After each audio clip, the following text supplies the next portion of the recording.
Think you're ready to face winter weather? Think again. This snowstorm could be worse than Snowmageddon of 2014, and officials are sounding the alarm.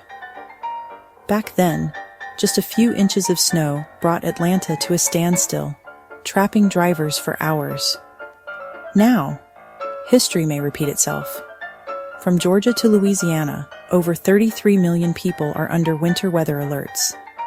Bitter cold and heavy snow are paralyzing roads, closing schools, and freezing travel across the South. Officials are begging drivers to stay home, warning that icy roads could turn deadly. With wind chills plunging to -50 degrees Fahrenheit in the Midwest and snow locking up roads in the South, even a quick trip could become a life-threatening mistake. Emergency declarations span multiple states, with governors and the National Guard mobilizing resources. Officials urge you to check pipes, stock supplies, and avoid travel at all costs. Don't let the storm catch you off guard. Stay home, stay safe, and stay tuned for updates.